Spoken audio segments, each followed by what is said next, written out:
পুত্রযজ্ঞ রবীন্দ্রনাথ ঠাকুর। বৈদ্যনাথ গ্রামের মধ্যে বিজ্ঞ ছিলেন, সেই জন্য তিনি ভবিষ্যতের দিকে দৃষ্টি রাখিয়া বর্তমানের সমস্ত কাজ করিতেন। যখন বিবাহ করিলেন, তখন তিনি বর্তমান নববধূর অপেক্ষা ভাবী নবকুমারের মুখ স্পষ্টতর রূপে দেখিতে পাইয়াছিলেন। শুভদৃষ্টির সময় এতটা দূরদৃষ্টি প্রায় দেখা যায় না।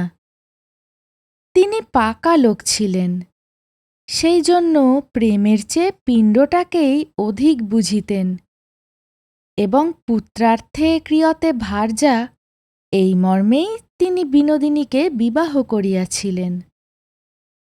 কিন্তু এ সংসারে বিজ্ঞ লোকও ঠকে। যৌবনপ্রাপ্ত হইয়াও যখন বিনোদিনী তাহার সর্বপ্রধান কর্তব্যটি পালন করিল না, তখন পুণ্যাম নরকের দ্বার খোলা দেখিয়া বৈদ্যনাথ বড় চিন্তিত হইলেন। মৃত্যুর পরে তাহার বিপুল ঐশ্বর্যই বা কে ভোগ করিবে? এই ভাবনায় মৃত্যুর পূর্বে তিনি সেই ঐশ্বর্য ভোগ করিতে বিমুখ হইলেন। পূর্বেই বলিয়াছি, বর্তমানের অপেক্ষা ভবিষ্যৎটাকেই তিনি সত্য বলিয়া জানিতেন। কিন্তু যুবতী বিনোদিনীর নিকট হঠাৎ এতটা প্রাজ্ঞতা প্রত্যাশা করা যায় না। সে বেচারার দুর্মূল্য বর্তমান, তাহার নববিকশিত যৌবন বিনা প্রেমে বিফলে অতিবাহিত হইয়া যায়। এইটেই তাহার পক্ষে সবচেয়ে শোচনীয় ছিল। পারলৌকিক পিণ্ডের ক্ষুধাটা সে ইহলৌকিক চিত্ত ক্ষুধাদাহে একেবারেই ভুলিয়া বসিয়াছিল। মনুর পবিত্র বিধান এবং বৈদ্যনাথের আধ্যাত্মিক ব্যাখ্যায় তাহার বুভুক্ষিত হৃদয়ের তিলমাত্র তৃপ্তি হইল না। যে যাহাই বলুক, এ বয়সটাতে ভালোবাসা দেওয়া এবং ভালোবাসা পাওয়াই রমণীর সকল সুখ এবং সকল কর্তব্যের চেয়ে স্বভাবতই বেশি মনে হয়। কিন্তু বিনোদার ভাগ্যে নবপ্রেমের বর্ষাবাড়ি সিঞ্চনের বদলে স্বামীর, পিশাশুড়ির এবং অন্যান্য গুরু ও গুরুতর লোকের সমুচ্চ আকাশ হইতে তর্জন গর্জনের শিলাবৃষ্টি ব্যবস্থা হইল। সকলেই তাহাকে বন্ধ্যা বলিয়া অপরাধী করিত। একটা ফুলের চারাকে আলোক এবং বাতাস হইতে রুদ্ধ ঘরে রাখিলে তাহার যেরূপ অবস্থা হয়, বিনোদার বঞ্চিত যৌবনও সেইরূপ অবস্থা ঘটিয়াছিল। সদা সর্বদা এই সকল চাপাচুপি ও বকাবকির মধ্যে থাকিতে না পারিয়া যখন সে কুসুমের বাড়ি তাস খেলিতে যাইত, সেই সময়টা তাহার বড় ভালো লাগিত।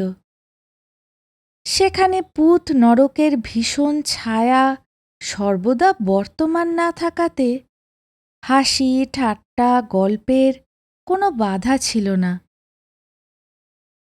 কুসুম যেদিন তাস খেলিবার সাথী না পাইত, সেদিন তাহার তরুণ দেবর নগেন্দ্রকে ধরিয়া আনিত। নগেন্দ্র ও বিনোদার আপত্তি হাসিয়া উড়াইয়া দিত। এ সংসারে এক হইতে আর এক হয় এবং খেলা ক্রমে সংকটে পরিণত হইতে পারে। এসব গুরুতর কথা অল্প বয়সে হঠাৎ বিশ্বাস হয় না। এ সম্বন্ধে বিনোদারও আপত্তির দৃঢ়তা কিছুমাত্র দেখা গেল না। এখন আর সে তাস খেলিবার জন্য অধিক পীড়াপিড়ির অপেক্ষা করিতে পারে না। এইরূপে বিনোদার সহিত নগেন্দ্রের প্রায়ই দেখা সাক্ষাৎ হইতে লাগিল। নগেন্দ্র যখন তাস খেলিতে বসিত, তখন তাসের অপেক্ষা সজীবতর পদার্থের প্রতি তাহার নয়ন মন পড়িয়া থাকাতে খেলায় প্রায়ই হারিতে লাগিল।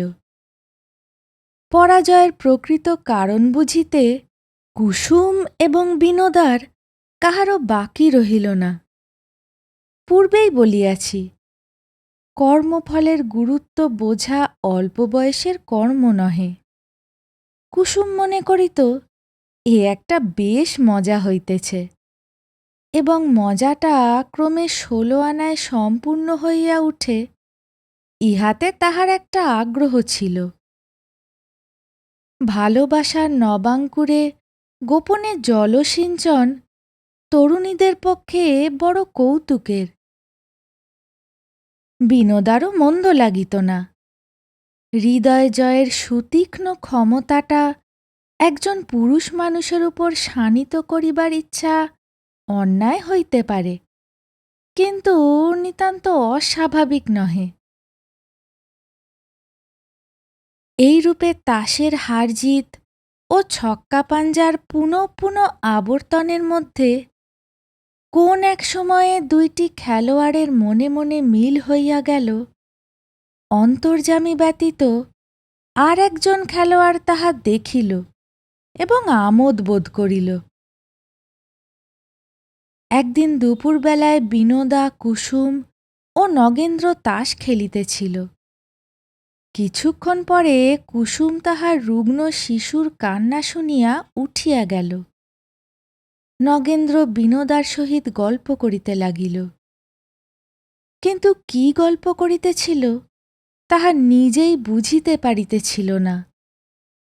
রক্তস্রোত তাহার হৃৎপিণ্ড উদ্বেলিত করিয়া তাহার সর্বশরীরের শিরার মধ্যে তরঙ্গিত হইতেছিল।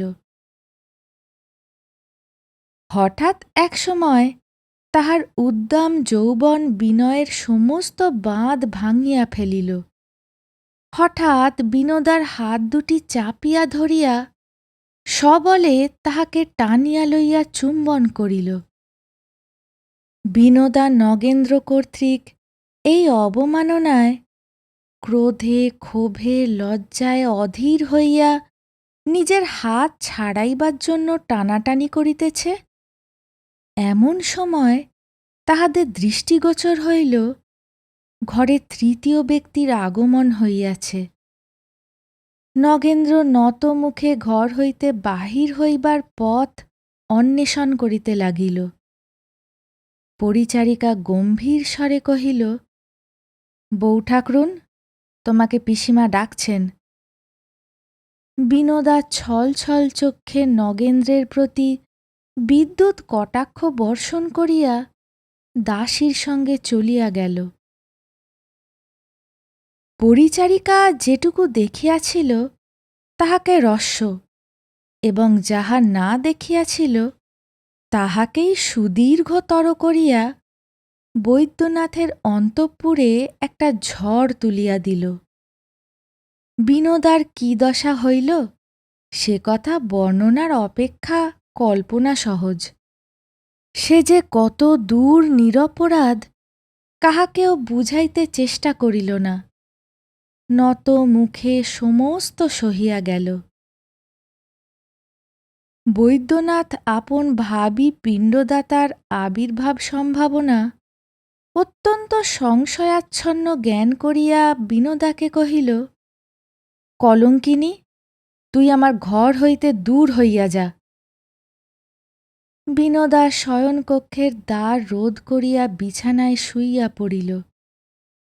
তাহার অশ্রুহীন চক্ষু মধ্যাহ্নের মরুভূমির মতো জ্বলিতেছে। যখন সন্ধ্যার অন্ধকার ঘনীভূত হইয়া বাহিরের বাগানে কাকের ডাক থামিয়া গেল, তখন নক্ষত্রখচিত শান্ত আকাশের দিকে চাহিয়া তাহার বাপ মায়ের কথা মনে পড়িল, এবং তখন দুই গণ্ড দিয়া অশ্রু বিগলিত হইয়া পড়িতে লাগিল। সেই রাত্রে বিনোদা স্বামীগৃহ ত্যাগ করিয়া গেল। কেহ তাহার খোঁজও করিল না।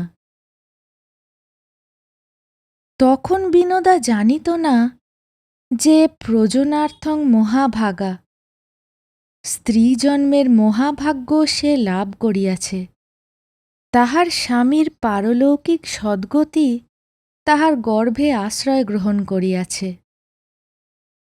এই ঘটনার পর 10 বৎসর অতীত হইয়া গেল। ইতিমধ্যে বৈদ্যনাথের বৈষয়িক অবস্থার প্রচুর উন্নতি হইয়াছে। এখন তিনি পল্লীগ্রাম ছাড়িয়া কলিকাতায় বৃহৎ বাড়ি কিনিয়া বাস করিতেছেন। কিন্তু তাহার বিষয় যতই বৃদ্ধি হইল, বিষয়ের উত্তরাধিকারীর জন্য প্রাণ ততই ব্যাকুল হইয়া উঠিতে লাগিল। পরে পরে 2 বার বিবাহ করিলেন।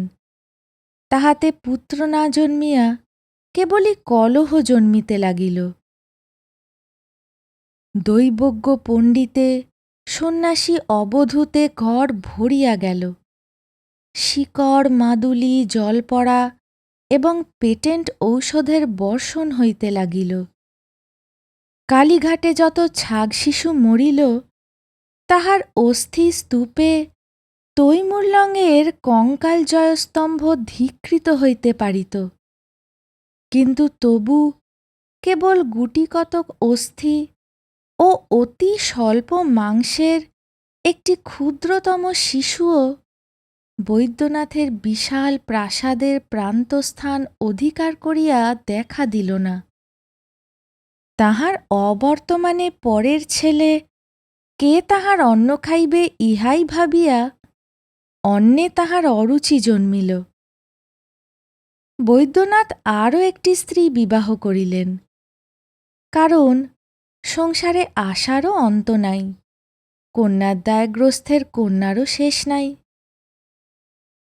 দৈবজ্ঞেরা কোষ্ঠী দেখিয়া বলিল, ওই কন্যার পুত্রস্থানে যেরূপ শুভ যোগ দেখা যাইতেছে, তাহাতে বৈদ্যনাথের ঘরে প্রজাবৃদ্ধির আর বিলম্ব নাই।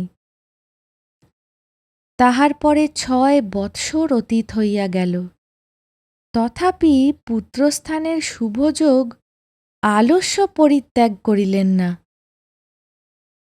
বৈদ্যনাথ নৈরাশ্যে অবনত হইয়া পড়িলেন।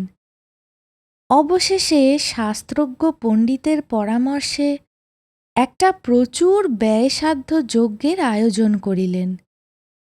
তাহাতে বহু কাল ধরিয়া বহু ব্রাহ্মণের সেবা চলিতে লাগিল।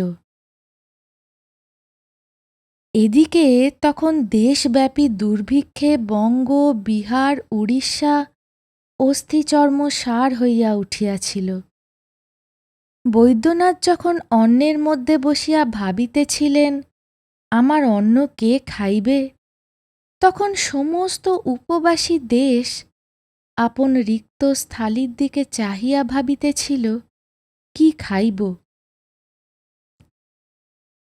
ঠিক এই সময়ে 4 মাস কাল ধরিয়া বৈদ্যনাথের চতুর্থ সহধর্মিণী 100 ব্রাহ্মণের পাদদক পান করিতেছিল, এবং 100 ব্রাহ্মণ প্রাতে প্রচুর অন্ন এবং সায়াহ্নে অপর্যাপ্ত পরিমাণে জলপান খাইয়া খুরি, সরা, ভাঁড় এবং দধিঘৃতলিপ্ত কলার পাতে মিউনিসিপ্যালিটির আবর্জনা শকট পরিপূর্ণ করিয়া তুলিতেছিল।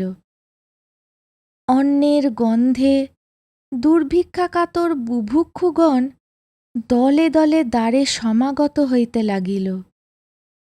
তাহাদিগকে সর্বদা খেদাইয়া রাখিবার জন্য অতিরিক্ত দ্বারী নিযুক্ত হইল। একদিন প্রাতে বৈদ্যনাথের মার্বেলমণ্ডিত দালানে একটি স্থূলদর সন্ন্যাসী 2 সের মোহনভোগ এবং 1.5 সের দুগ্ধ সেবায় নিযুক্ত আছে। বৈদ্যনাথ গায়ে একখানি চাদর দিয়া জোর করে একান্ত বিনীতভাবে ভূতলে বসিয়া ভক্তিভরে পবিত্র ভোজন ব্যাপার নিরীক্ষণ করিতেছিলেন। এমন সময় কোনো মতে দারীদের দৃষ্টি এড়াইয়া জীর্ণদেহ বালক সহিত একটি অতি শীর্ণকায়া রমণী গৃহে প্রবেশ করিয়া ক্ষীণ স্বরে কহিল, বাবু, দুটি খেতে দাও। বৈদ্যনাথ শশব্যস্ত হইয়া চিৎকার করিয়া উঠিলেন, গুরুদয়াল, গুরুদয়াল! গতিক মন্দ বুঝিয়া স্ত্রীলোকটি অতি করুণ স্বরে কহিল, ওগো, এই ছেলেটিকে দুটি খেতে দাও, আমি কিছু চাইনে। গুরুদয়াল আসিয়া বালক ও তার মাতাকে তাড়াইয়া দিল। সেই ক্ষুধাতুর নিরন্ন বালকটি বৈদ্যনাথের একমাত্র পুত্র। 100 পরিপুষ্ট ব্রাহ্মণ এবং 3 জন বলিষ্ঠ সন্ন্যাসী বৈদ্যনাথকে পুত্রপ্রাপ্তির দুরাশায় প্রলুব্ধ করিয়া তাহার অন্ন খাইতে লাগিল।